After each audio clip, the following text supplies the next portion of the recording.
Hoy te presento estas creepies aterradoras. Acomódate bien para escuchar estas historias. Este título fue gracias a Solxrak. Empezamos. Lisa y yo vimos algo en la ventana. No soy el único que lo recuerda. Lisa también lo vio, sentado allí. Estábamos viendo televisión. Recuerdo que era un especial de Navidad, 2 películas de Indiana Jones y luego algo solo para adultos.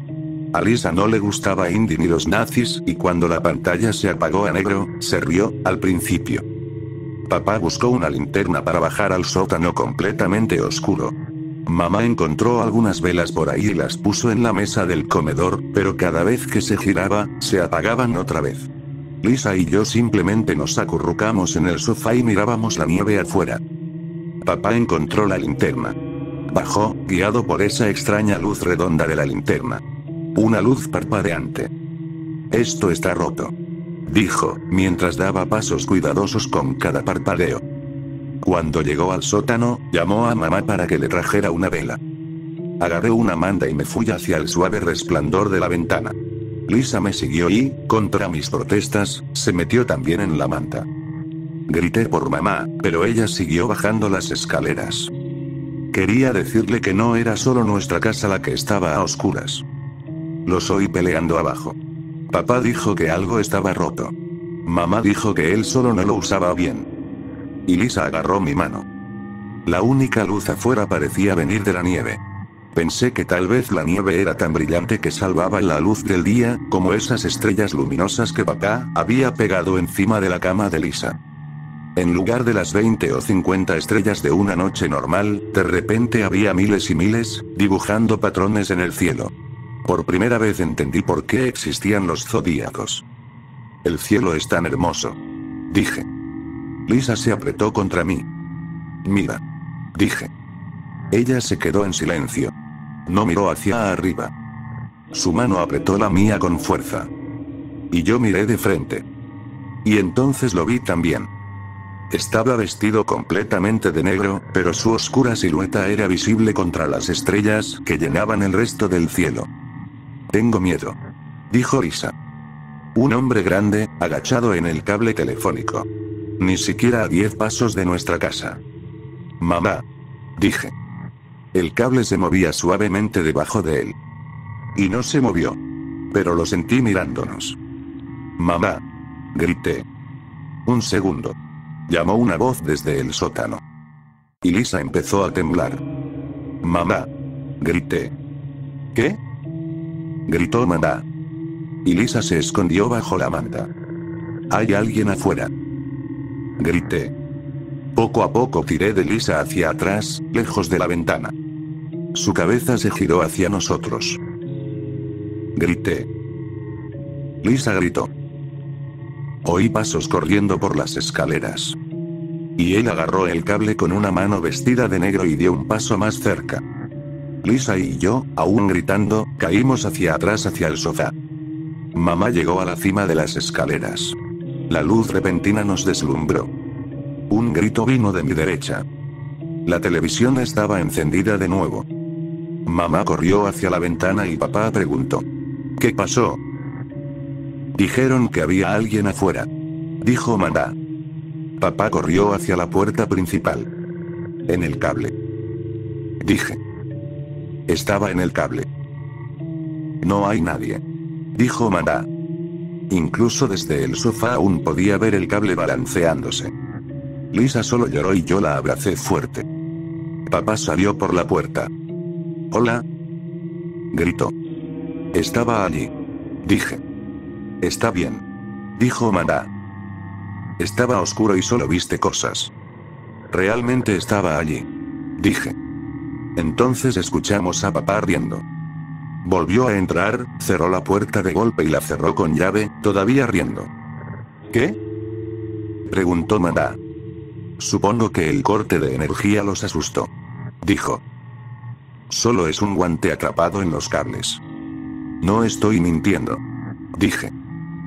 Lisa también lo vio. Papá caminó hacia mí y me frotó la cabeza con una mano fría.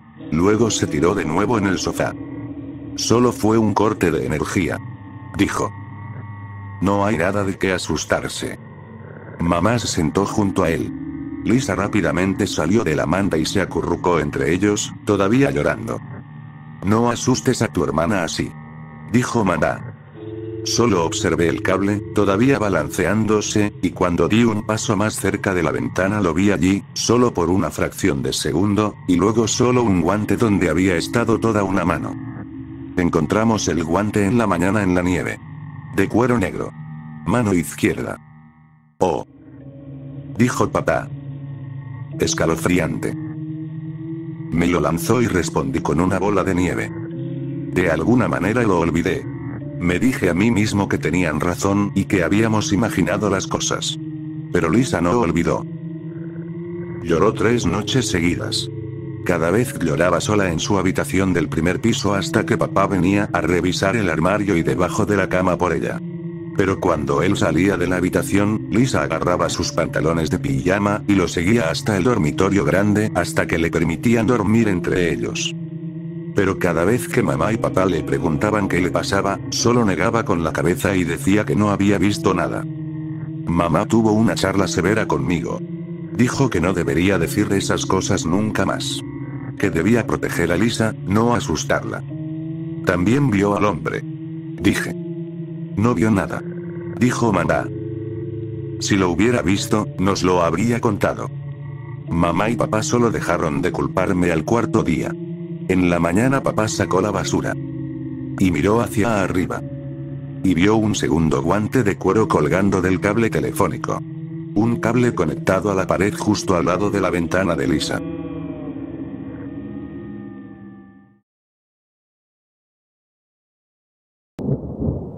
No fui llamado, pero aún así fui elegido. Crecí en la calle Cherry Hill, la calle donde las chicas desaparecen.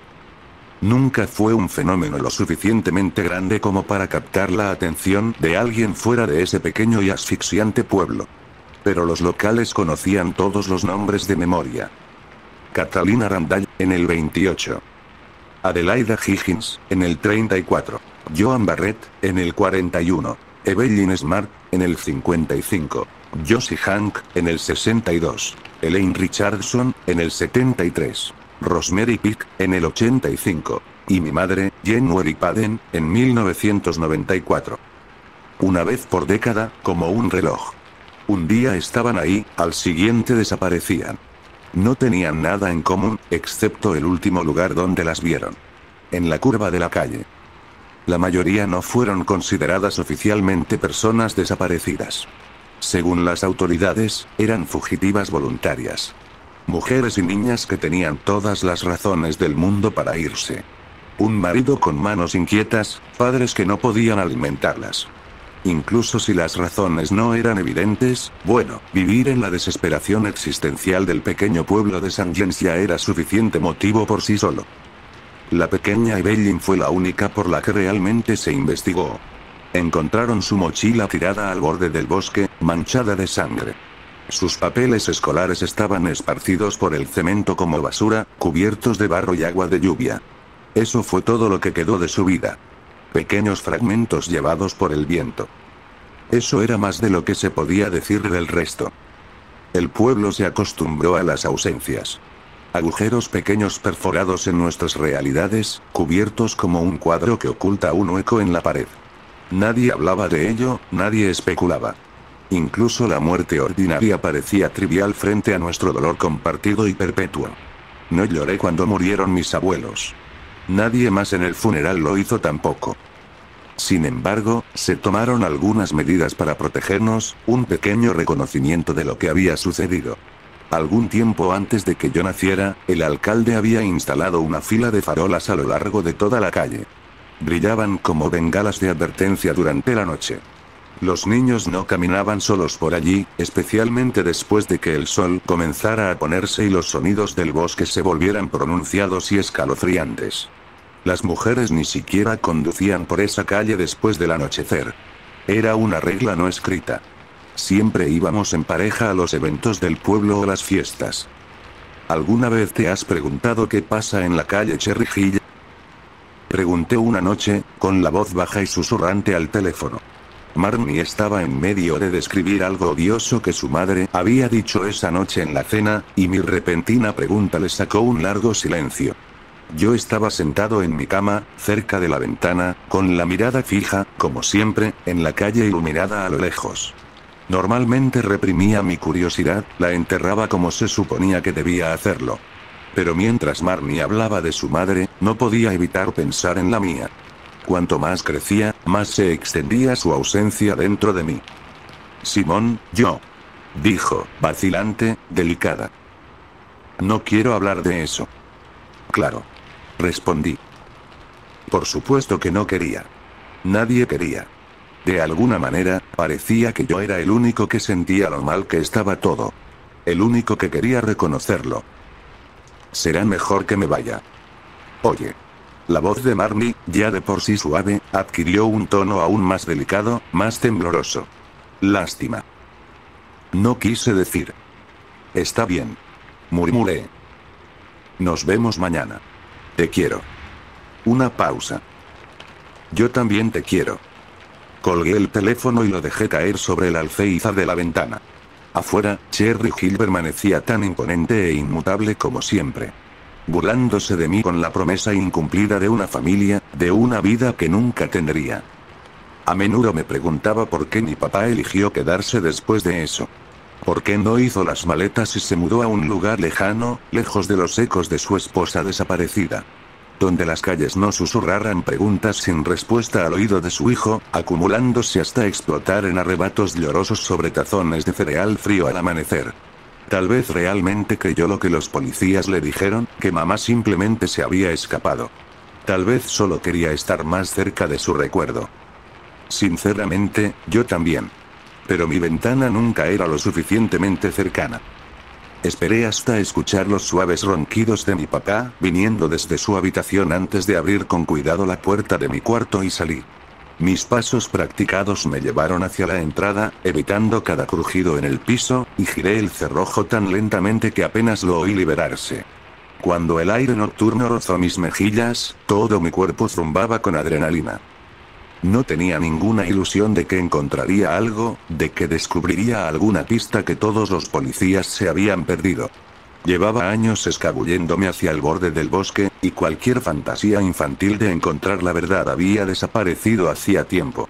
Pero esas noches en las que extrañarla me vencía, bueno, me ayudaba a sentirme cerca. Si mi papá lo supiera, me mataría.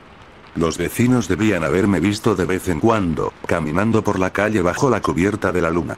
Pero, al igual que todo lo demás en esa calle, seguramente estaban contentos de fingir que no existía. A pocos metros dentro del abrigo de los árboles había una gran losa de piedra, descansando como un altar en un claro entre el follaje. Ese era mi lugar elegido. Podía estirarme sobre ella con un libro o un cuaderno, o a veces simplemente con la compañía de mis propios pensamientos, y quedarme allí durante horas. Siempre volvía a la misma imagen mental mientras estaba sentado. Mi madre, con su largo cabello oscuro brillando como el sol, sonriéndome desde arriba. No estoy seguro si era un recuerdo real o solo una amalgama que mi mente había creado a partir de las viejas fotos de ella que encontré enterradas en el ático. Esa noche en particular comenzó como cualquier otra. Recorrí las ranuras de la roca con la yema de mis dedos, respirando el dulce aire fresco y deseando que alguna forma de cierre inundara mi ser. Parecía estar tan cerca, al alcance de mi mano.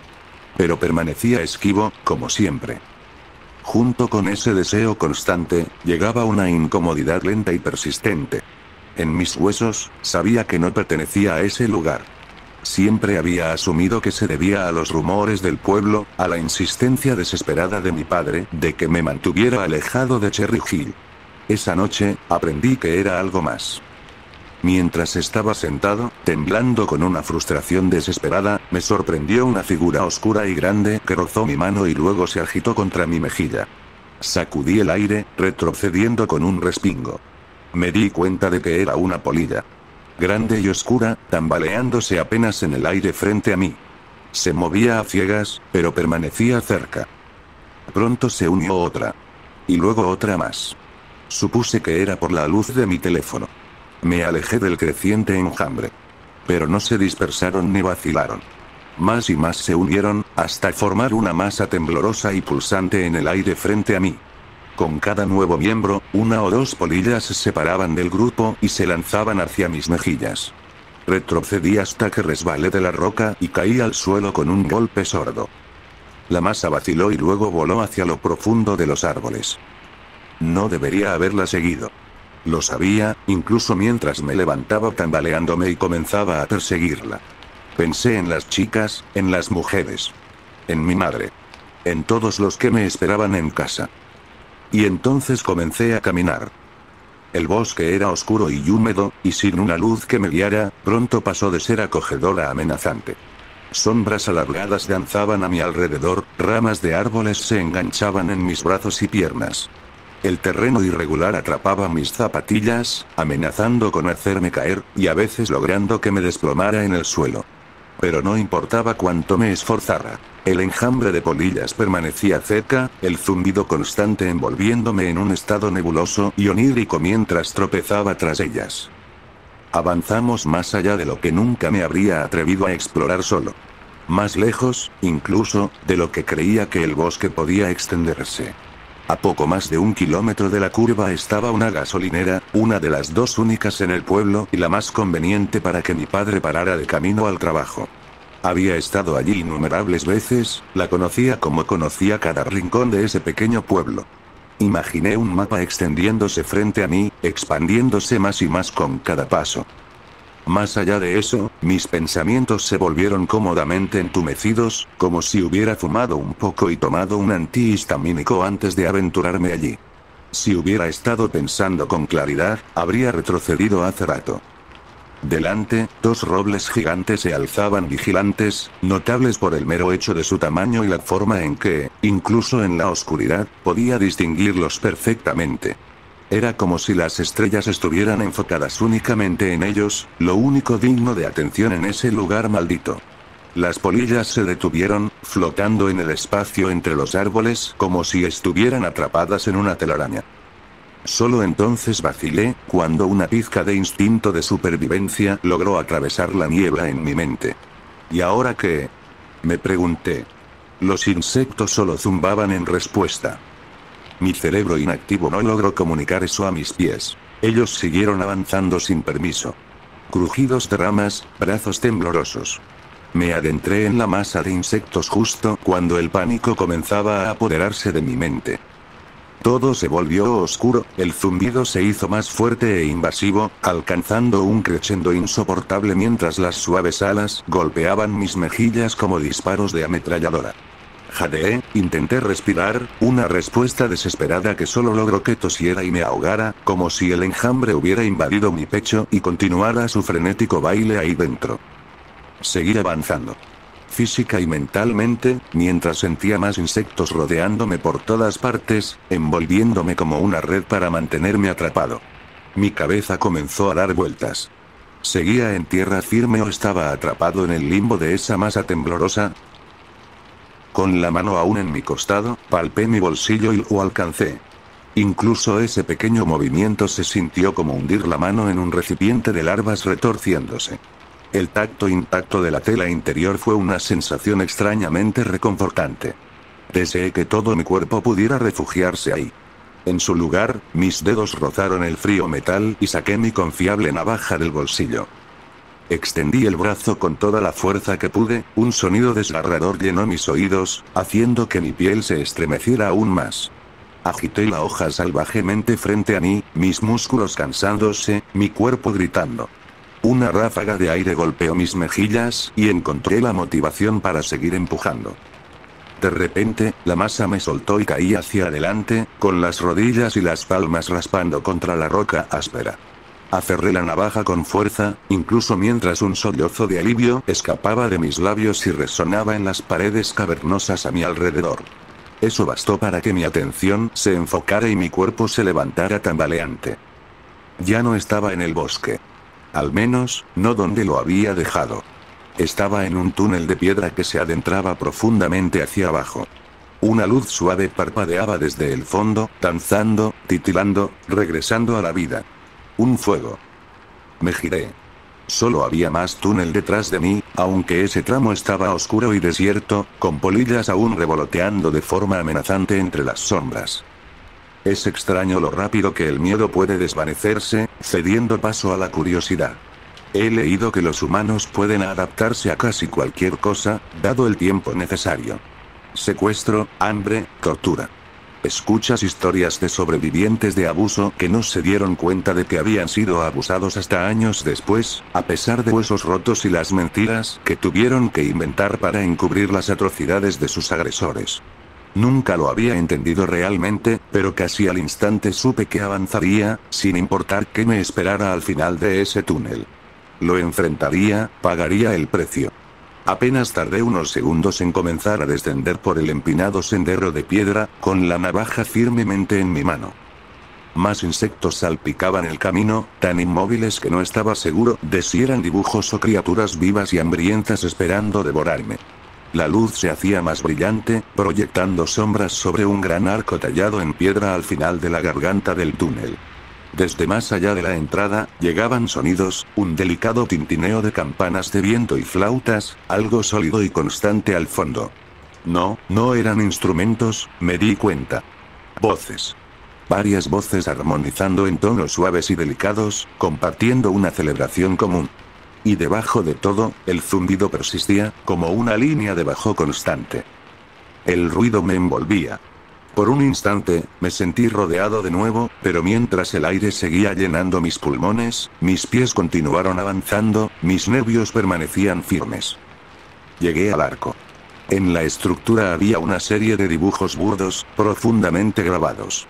Oscuros y brutales, pozos de sombra que me llamaban. Polillas, figuras de palo destrozadas, una sierra dentada y descomunal. Extendí los dedos y los pasé por los bordes, inclinando la cabeza como si fuera otra novela que intentaba leer a oscuras. Antes de darme cuenta, el canto se había detenido. También el zumbido. Siguiendo la fuente de luz, entré en la caverna y giré hacia la izquierda. Me encontré con un gigantesco anfiteatro enterrado en la roca. Su techo era tan alto que me hizo sentir vértigo. ¿Acaso seguía en el bosque? ¿Cómo podía alguien haber pasado por alto algo así? Lo que había en el suelo de la caverna era peor. Mi mente se negó a verlo, a reconocerlo. Observé todo lo demás primero. Los techos altos, las tallas, las paredes manchadas de sangre y las moscas. Finalmente, mi mirada no tuvo más remedio que enfocarse al frente. Mis rodillas casi cedieron. Había una losa de piedra, no muy diferente de la que yo había llegado a considerar mía en la superficie. 8 figuras arrodilladas la rodeaban, 4 a cada lado. 8 mujeres, de edades, complexiones y tipos de cuerpo variados. Todo su cabello era largo y enmarañado, algunas lo llevaban arrastrando por el suelo, otras colgando a la altura de la espalda baja, pero en todas estaba apelmazado con una mugre oscura y dolorosamente enredado. Reconocí a cada una de ellas. ¿Cómo no hacerlo? Había pasado toda mi vida viendo sus fotos. La pequeña Evelyn, con sus mejillas redondas y su sonrisa ladeada. No había envejecido ni un día desde que desapareció.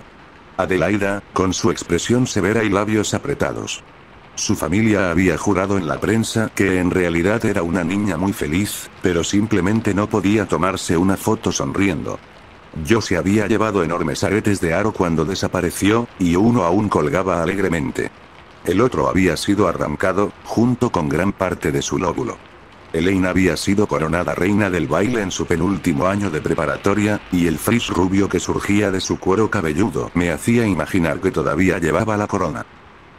Y finalmente, estaba January, sentada más cerca de mí en el lado derecho. Tan claramente mi madre que me dolieron los dientes. como si mi cuerpo quisiera empezar de nuevo, dientes de leche brotando de las encías y cayendo en las manos de mi madre mientras me acunaba y me acariciaba el cabello, diciéndome lo valiente que estaba siendo. Todas me miraban. Y todas estaban mal. Mi madre no tenía el brazo izquierdo. Rosemary, el derecho. La pequeña Evelyn no tenía pie, y las cuencas vacías de los ojos de Joan me miraban como ventanas oscurecidas. Cada una estaba envuelta en túnicas blancas sueltas, aún manchadas por la lesión inicial, como una costra oscura y grotesca. Estaban dispuestas de forma que aún pudieran tomarse de las manos. Aquellas que no tenían piernas estaban apoyadas sobre rollos de tela rellenos de paja para mantener el equilibrio. En el centro de todo, en esa pieza central rocosa, sus partes en descomposición estaban dispuestas con una precisión cuidadosa y amorosa, unidas con puntadas negras y apretadas. Sus extremidades estaban casi completas, pero sus ojos flotaban sobre ella como solitarios globos de goma. A primera vista parecía que sombras se habían acumulado en el centro de la criatura improvisada, pero cuando la masa comenzó a palpitar, vi exactamente lo que era: un enjambre de polillas. Las mujeres comenzaron a sonreír, las comisuras de sus labios levantándose al unísono. Simón, dijo mi madre, con una voz clara y singular, aunque las demás pronunciaron las palabras al mismo tiempo que ella. No has sido llamado. No has sido llamado. Repitió Evelyn, solapando sus palabras con las últimas de mi madre. Josie se unió después, seguida de Adelaida y Elaine. No has sido llamado. No has sido llamado. Las que aún tenían piernas y pies se levantaron con gracia. Las que no, se deslizaron fuera de sus almohadones, usando los brazos y avanzaron a rastras en dos rápidos movimientos hacia mí. Una de las manos de las criaturas se contrajo, luego se cerró en un puño. Mamá. Musité, dando un paso hacia atrás. Las palabras apenas salieron de mi boca antes de que estuvieran sobre mí. Esta vez estaba rodeado de forma muy física. Manos se cerraron alrededor de mi muñeca, tiraron de mi cabello. No tuve tiempo de levantar la navaja antes de que torcieran mi brazo, arrancándola de mis dedos. Joan extendió una mano para apartar los mechones sudados de mi frente y recorrió cada curva y línea de mi rostro como si estuviera evaluando una joya rara. No estábamos preparadas, dijo ella, y cada una de las mujeres repitió la frase después de ella. Al unísono, giraron la vista hacia la masa temblorosa, se detuvieron y asintieron de forma breve y decisiva. Pateé y grité mientras me arrastraban, usando cada gramo de fuerza que tenía en mi pequeño cuerpo. Ya estaba herido, ya estaba en estado de shock. No tenía ninguna posibilidad. Nos detuvimos al pie de la losa, las mujeres me obligaron a arrodillarme, sacudiendo mi cabeza hacia arriba y poniéndome en posición mientras el hedor de carne podrida se abría paso por mi garganta, provocándome arcadas. No. Dije, con cálidas lágrimas salpicando la piedra. Por favor, no. Evelyn se movió alrededor de mí, sosteniendo mi medio desafilada navaja de bolsillo en su pequeña mano. Las manos en mi cabello se trasladaron a los lados de mi rostro, sosteniéndolo en su lugar como un torno. Joan agarró mi barbilla, apretando cada lado de mi boca hasta que mis dientes desgarraron mis mejillas, obligándome a abrirla de par en par. Inclinó la cabeza, mirándome con ansias dentro de la boca. Y entonces sonrió. No, no, no. Repetí, un ciclo lastimero. Una por una, las mujeres empezaron a cantar de nuevo. Evelyn levantó la mano hacia mi boca. El cuerpo improvisado sobre la losa se movió, se agitó. Se levantó. Sus extremidades ensambladas trabajaban juntas para impulsarlo a una posición sentada, aunque las piezas claramente se movían de forma independiente. La masa de insectos permanecía aglomerada en su pecho, con varias polillas sueltas escapando ocasionalmente del grupo y rebotando contra nosotros. Pero no eran solo insectos los que se arremolinaban en ese agujero negro palpitante. Ahora, a apenas un pie de distancia, podía ver algo viscoso y negro en su centro. Los insectos más cercanos quedaban pegados a esa sustancia como si fuera una bola oscura de goma, adhiriéndose y luego siendo absorbidos. No. Dijo una voz. Una voz que no era la mía. Parte zumbido, parte barítono profundo y decisivo. Evelyn se detuvo, Joan me soltó. Dos manos podridas se alzaron para tomar su lugar.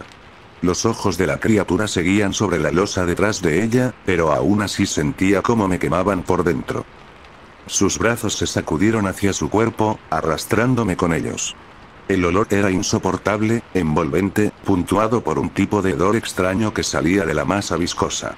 Un pie de distancia se convirtió en un centímetro en un milímetro. Las manos de la chica permanecían firmes en mi espalda, empujándome hacia adelante. Respiré profundamente, lo retuve. Y luego, oscuridad. Su centro negro se derramó a mi alrededor, hundiéndose en mis fosas nasales, arrastrándose hacia mis oídos. Lento como la melaza, me consumió. Me arrastró más adentro. Pensé sin querer, resignado, que nunca podría limpiarlo de mi piel. Como el adhesivo que queda de una curita, quedaría en mí mucho después de que me dejara ir. Hasta que muriera. Tal vez más tiempo. Se metió en mis párpados, obligándolos a abrirse. Era aún más oscuro, al menos por un momento. Un largo momento eterno que no pude detener. Y luego se acabó. Imágenes brillaron frente a mí, rápidas, tan vívidas que podría jurar que estaba dentro de ellas. El sendero boscoso por el que había venido, una granja en ruinas a lo lejos. Un bebé de cabello rubio gritando, acurrucado en el pecho de una mujer de un solo brazo. Un hombre parcheado con el pecho hinchado y palpitante, subiendo unas escaleras de madera podridas. Y luego, así de rápido, se detuvieron y me arrojaron de nuevo al pozo de oscuridad. Desperté 7 días después en la calle Cherry Hill, a solo 1 metro del borde del bosque. Simón. Dijo una voz desconocida. Una mano se apretó contra mi mejilla. Simón, ¿me escuchas, hijo? ¿Estás bien? Esa era la voz de mi padre, inconfundible. Pero mis ojos seguían cerrados, convencido de que aún estaba en la oscuridad. Esa mano alcanzó y tiró de mis párpados, una luz cegadora rompiendo mi trance. La luz picó como una picadura de abeja. Estaba tan agradecido, tan hambriento de ella que comencé a llorar. Estuve dentro y fuera del hospital en pocas horas. Aparte de algunos cortes y raspones, no tenía nada que tratar. Seguían preguntándome qué había pasado, pero era más fácil mentir y decir que no recordaba nada. En St. James nos volvemos buenos para olvidar. Ignorar la oscuridad. Finalmente se me ocurrió por qué. La vida siguió sorprendentemente rápido. Volví a la escuela. Volví a llamar a Marnie tarde en la noche después de que nuestros padres se habían ido a dormir. Hice planes para el verano con mis amigos y esperaba con ansias mi tercer año. Mis viajes a Cherry Hill cesaron. Apenas podía soportar andar en bicicleta por allí durante el día. Pero aún me llamaba, seguía acechando en mi periferia como una advertencia. Como una promesa. Una noche, varios meses después, miré por la ventana y vi una figura vestida de blanco destacándose entre los árboles, la manga vacía de su vestido ondeando libremente con el viento. Cabello enmarañado, ropa manchada. Pero una sonrisa que podría quitarte el aliento a distancia. Rosemary. Mirándome desde la ventana. Golpeé algo zumbando cerca de mi oreja, tratando en vano de apartarme. De olvidar.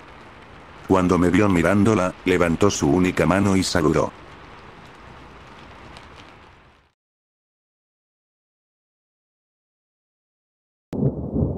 La leyenda de la chica quemada.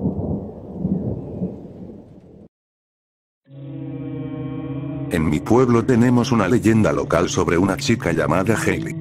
Hailey vivió en los años 50 y era completamente normal. Cabello oscuro, nariz un poco grande, tal vez algo alta. Pero lo que le sucedió, creo, no es nada normal. Una tarde, un hombre se le acercó en la calle. Llevaba un abrigo beige y un sombrero de ala ancha. En el momento en que lo vio, Hailey sintió un escalofrío en la parte baja de la columna. El hombre le dijo hola y Hailey, con cautela, respondió igual. Él sonrió. Luego, rápidamente, sacó un frasco de su abrigo y le arrojó un líquido negro. Hailey despertó temprano en la mañana siguiente. Una mujer la sacudía, mientras una patrulla de policía se acercaba. Lo único que sabía con certeza era que el líquido la había alcanzado. Dijo que se sentía como agua fría. Las ampollas aparecieron 2 días después.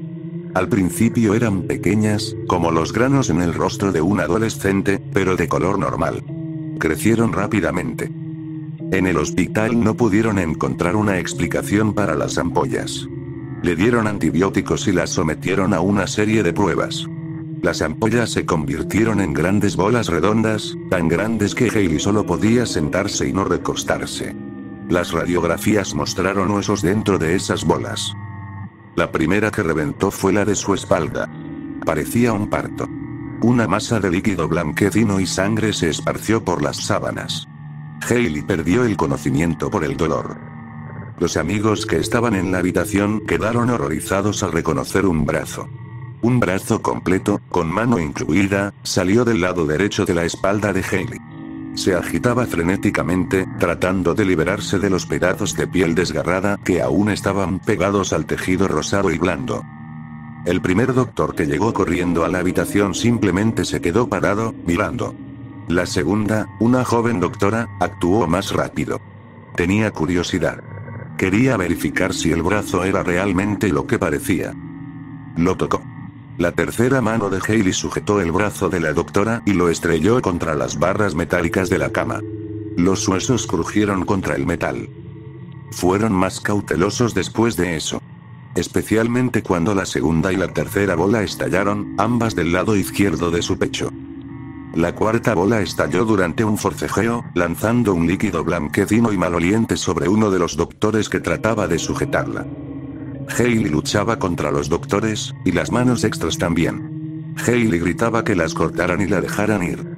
La sedaron. La ataron a la cama. Planeaban amputar los brazos adicionales. Los doctores pidieron a los padres de Hailey, que estaban en el pasillo, que aprobaran el procedimiento. Se escuchó un fuerte ruido. Lo último que vieron de Hailey fue su salto. Se lanzó contra la ventana, el vidrio se rompió, y ella gritó. Encontraron vidrios en el suelo, y sangre. Pero no a Hailey. Como dije, la leyenda es de los años 50. Supuestamente incluso hay artículos de prensa sobre su caso, aunque fueron suavizados para evitar el pánico. Hay un gran bosque cerca del hospital. Cada año algunas personas reportan haber visto una criatura extraña en el bosque. Los periódicos serios nunca publican sobre estos avistamientos, pero los tabloides a veces lo hacen, y las estaciones de radio disfrutan de la extraña historia. Los reportes rara vez son coherentes. A menudo provienen de borrachos o de personas que se perdieron solas en el bosque. Aún así, así es como su historia se mantiene viva. Por supuesto, podría ser solo un mito o tal vez una broma interna. También podría servir para mantener a los niños alejados de un bosque lleno de tejones, jabalíes y osos. Pero una de mis amigas cercanas jura que vio a Hailey, o lo que quedaba de ella. Weihan no es el tipo de persona que hace bromas de mal gusto o juega trucos. Es seria y se enfoca en su trabajo. Prohíbe a sus amigos hablar de moda o deportes. Aún así, Weihan dejó de correr en el bosque después de su supuesto encuentro. Recuerdo cómo su voz temblaba cuando me llamó. Podía escuchar su cuerpo entero temblando al otro lado de la línea. Weihan se había encerrado en el baño con un bate de béisbol y un cuchillo de cocina. Estaba sentada en la bañera cuando me llamó. Vi algo. Dijo. Al principio pensé que era un animal, pero tenía rostro. Creo que era esa chica, ya sabes, esa chica que vive en el bosque. ¿Qué chica? La que murió, ya sabes, la de los brazos. ¿Crees que viste a esa? Güey, eso es un mito.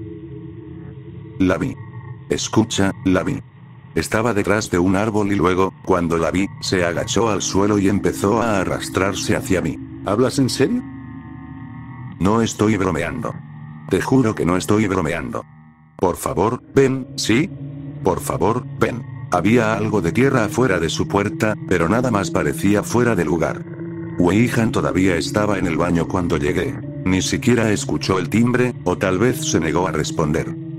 No me contó mucho más, solo seguía repitiendo lo mismo. Que vio a la chica. Que la chica se arrastraba usando los brazos para avanzar. Y que la chica la miraba fijamente. Ojos huecos y negros. Weihan nunca se recuperó de eso. Ahora corre en el gimnasio y la mayoría de las veces prefiere nadar. Cuando sale, siempre toma el auto. Mi casa está junto al bosque. No justo en el borde. Hay primero una calle y luego una franja de césped entre mi casa y el inicio del bosque. A menudo veo animales al otro lado de la calle. Por lo general, solo conejos o ciervos, aunque algunas veces he visto jabalíes. Usualmente se esconden bien y no se acercan mucho al exterior durante el día, pero por la mañana a menudo veo los agujeros que excavan en la franja de césped. La primavera llegó tarde este año. Los ciervos también tuvieron sus crías tarde. Todavía hay cervatillos por ahí, aunque ya no son tan pequeños. A veces se alejan de sus madres. Rara vez veo a las madres en el césped, pero a menudo a los cervatillos, y ellos también vuelven rápido al bosque si un auto se acerca. Había un cervatillo. No podía tener más de 6 o 7 semanas. No lo estaba observando particularmente. Solo estaba tomando un descanso del trabajo y mirando afuera. Usualmente las horas tempranas de la noche me relajan. Me gusta ese momento en que los animales empiezan a salir, pero la oscuridad aún no envuelve por completo el bosque. Estaba mirando al cervatillo solo por un momento cuando vi movimiento en la maleza. Estaba justo detrás del cervatillo. Pensé que sería un zorro o, si tenía suerte, un jabalí. Pero si hubiera sido un jabalí, el cervatillo habría huido. Y los zorros son más cuidadosos cuando se mueven. El cervatillo estaba allí, quieto, probablemente probando por primera vez un poco de hierba. El movimiento se acercaba. Vi las hojas de algunos arbustos sacudirse. El cervatillo chilló de miedo y pánico. Pateó contra el brazo, pero la mano sujetaba con fuerza su pata. Entonces otro brazo salió disparado de entre las ramas. El cervatillo cayó. Fue arrastrado hacia los arbustos, pateando y retorciendo su cuerpo. Incluso intentó morder una rama baja, pero el tirón era demasiado fuerte. Justo antes de desaparecer, una tercera mano agarró su cuello. La maleza se sacudió unos segundos más. Luego, el movimiento se redujo a un leve crujir de hojas. Por un momento, algo blanco y marrón se asomó desde el bosque. No le presté atención. Solo después me di cuenta de que parecía piel muerta envuelta alrededor de los huesos de un pie. En lugar de eso, en el momento en que el movimiento cesó, mi atención fue captada por otra cosa. Vi a un hombre de pie hacia la derecha, más adentro del bosque. También estaba observando la escena. Estaba oculto tras las hojas y el sol ya casi se había puesto. El hombre desapareció en las sombras, y el pie de piel marrón y huesos blancos fue jalado de vuelta hacia la maleza. No lo vi por mucho tiempo, pero no tengo duda. Llevaba un abrigo beige y un sombrero de ala ancha.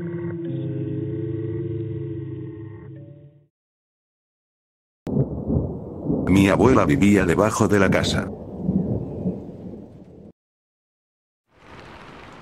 Antes de que leas estos momentos de mi vida, me gustaría disculparme por el lenguaje, pero estoy tratando de recordarlos con el mayor detalle posible. Durante los meses de junio, julio y agosto, pasé muchos veranos calurosos de mi infancia en la casa de mi abuela, más al oeste en la isla de Cape Breton. El bosque era frondoso, las praderas tenían un verde vibrante, y la casa de mi abuela era una vieja y desvencijada casa de 2 pisos construida en algún momento de los años 50 que parecía no encajar en el lugar. A pesar de sus defectos, los veranos de mi infancia que pasé allí fueron algunos de los mejores que tuve. No había otros niños con los que jugar por los próximos kilómetros hacia el pueblo, pero me divertía corriendo por campos de pasto y oliendo flores en el jardín de mi abuela. Aún puedo recordar el olor de los muffins de toffee de mi abuela, flotando a través de una ventana abierta, dulces y celestiales, invitándome a entrar. Aún puedo recordar el sonido de las cigarras y la cálida brisa acariciando mi piel. Todavía recuerdo la cara de mi abuela, observándome desde debajo del escalón del porche, sonriendo con todos sus dientes y llamándome para que entrara.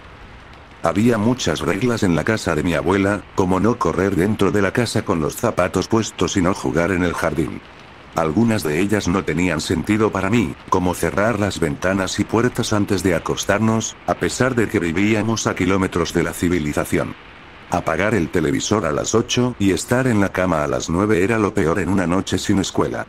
Incluso había reglas no habladas, cosas de las que nunca le pregunté a mi abuela, como no dormir con los brazos y las piernas fuera de la cama.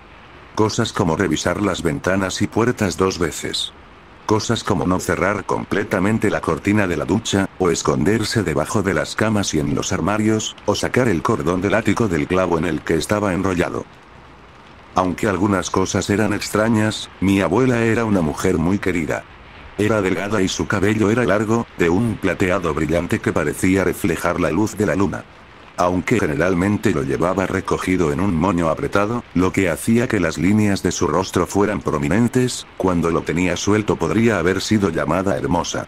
Cuando mi abuelo estaba vivo, la llamaba zorra plateada, ya que alguna vez fue joven, hermosa y de temperamento rápido, pero ella era la única que podía decir algo ingenioso y astuto a uno de los comentarios de mi abuelo. La edad la hizo suavizarse, sus hijos la hicieron emocional, la muerte de mi abuelo la hizo triste y distante, pero nunca dudé de su amor por mí. El abuelo pasaba mucho tiempo en el oeste, así que sus visitas a casa eran raras, pero maravillosas.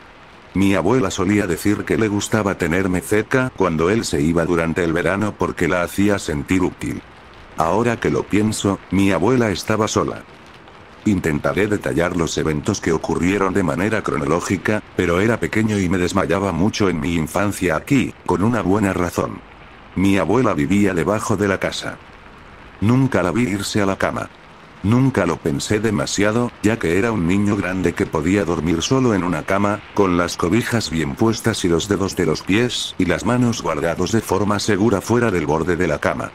Sin embargo, hubo varias ocasiones en las que ella me visitaba desde la ventana, de pie en su jardín, susurrándome cosas desde detrás del cristal. La cara de mi abuela estaba presionada contra el cristal de la ventana, sonriendo con todos sus dientes, sus manos cupid alrededor de su rostro para ver un poco mejor por dentro. Nunca lo cuestioné, ¿por qué lo haría? Solo era un niño con una abuela tonta. No había nada más en eso. Cariño, ¿puedes abrirme la puerta? Hace un poco de frío aquí afuera. Me dijo una vez, moviendo ligeramente los labios para pronunciar las palabras que decía desde detrás del cristal. La ventana estaba lo suficientemente alta como para que viera justo por encima de su clavícula, pero pude ver que no llevaba nada puesto. Me reí con una risa infantil y respondí algo como: «Eso es tonto, abuela. Tienes una llave para entrar. Entra antes de que te enfríes». Mi abuela no respondió después de esto, pero su sonrisa nunca se desvaneció, ni siquiera por un segundo. Seguía de pie en lo que hubiera sido el jardín de mi abuela, una de las cosas que mi abuela no me dejaba hacer. Aunque no decía nada directamente, cada vez que me alejaba de la ventana podía escucharla susurrar cosas. No lograba entenderlo y pensaba que podría ser solo tonterías. No me giré para mirarla. Me sentía incómodo al enfrentarla por alguna razón y me acostaba en mi cama, escuchando cómo murmuraba cosas incoherentes hasta que me quedaba dormido. Se convirtió en una rutina, la escuchaba susurrar suavemente hasta quedarme dormido, y por la mañana ella estaba en la cocina, haciendo el desayuno y pretendiendo que no había pasado nada. Mi abuela me llamaba tonto cuando intentaba confrontarla sobre eso, y me decía que tenía mucha imaginación, como suelen decir los adultos a los niños. Nunca volví a mencionar nada después de eso. Era como un juego entre nosotras. Cada par de noches, mi abuela venía a la ventana y me pedía que la dejara entrar. A veces me decía que era un buen niño, otras veces me decía que era un niño malo. Una vez, y solo una vez, vi cómo su sonrisa desaparecía de su rostro. Ella me había estado molestando todas las noches desde que empezó este juego entre nosotros. Le pedía, le rogaba, le suplicaba que se fuera y me dejara dormir, que estaba demasiado cansada para jugar y que ya no quería hacerlo. No fue hasta que me puse lo suficientemente molesto como para gritarle que me dejó tranquilo durante unos días, pero no mucho tiempo. Ya te dije que no quiero jugar más. Entra tú misma y ve a dormir.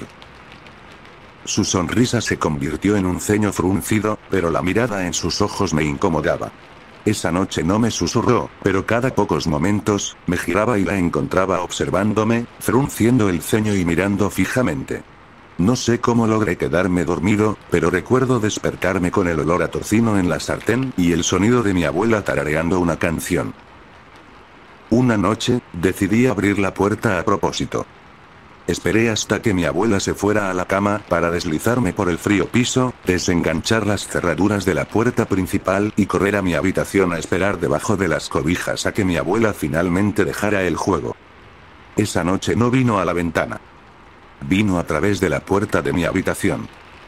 Podía oírla ponerse a cuatro patas. Podía escuchar cómo arrastraba sus pasos por el piso. Podía oírla gatear debajo de mi cama, y esa noche, la escuché susurrando desde debajo de mi colchón, con mi oído presionado contra la cama y las cobijas cubriéndome la cabeza. Tengo hambre, tengo tanta hambre, puedo olerte. Me moví en la cama, con la espalda contra la pared y la ventana. Ya no quería jugar más a este juego. Puedo oler tu maldito hígado. La impotencia de saber que no había nadie a quien pudiera llamar para que me despertara de esta mala pesadilla, fue una sensación que desearía no volver a experimentar. Voy a meterme en tus entrañas, pequeña bolsa de basura. No puedo decirte lo que siguió susurrando desde debajo de mi colchón. Bloqueé gran parte de ello, me acurruqué en mis cobijas y me aseguré de que no quedara ningún brazo o pierna afuera antes de quedarme dormido. Puedo decirte que cuando abrí los ojos un poco, miré por entre las cobijas y vi los ojos de mi abuela mirándome desde el fondo de mi cama. No sé cuánto tiempo estuve ahí, paralizado de miedo, pero finalmente me dormí y logré despertar al día siguiente sin que mi abuela me estuviera observando desde debajo de la cama. Si ella notó la puerta desenganchada, no dijo nada. La mirada que me dio fue una curiosa mirada de reojo mientras ponía los huevos en mi plato.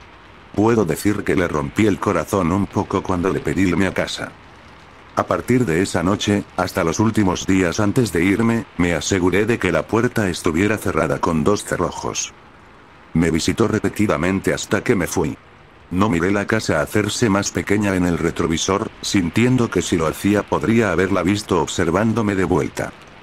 No volví a esa casa durante el verano. Mi abuela vino a visitarme varias veces a mi casa, pero no había nada fuera de lo común que yo pudiera notar.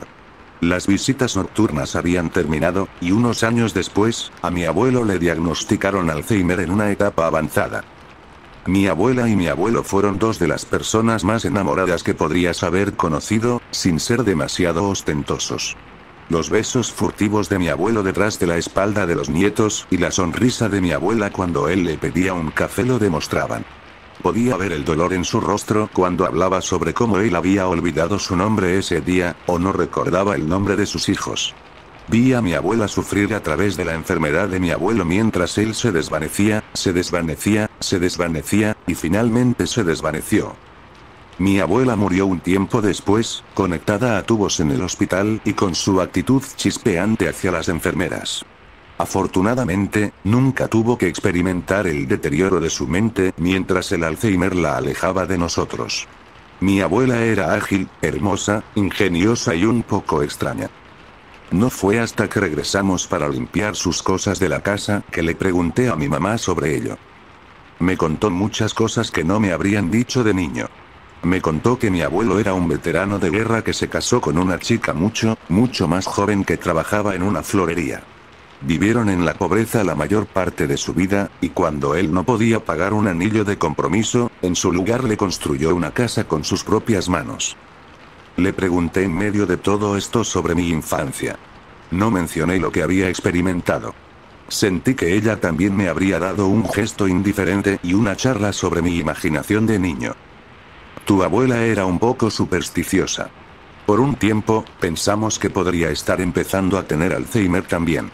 Mi mamá suspiró mientras guardaba fotografías en una caja de cartón. Solo eran cosas pequeñas. Como no recordar dónde ponía las llaves, olvidarse de hacer cosas en su jardín. Cosas pequeñas. De repente sentí como si un peso se levantara de mi pecho. Esa bien podría haber sido la explicación de las rarezas y la extrañeza. Me sentí algo grosero por decirlo en voz alta.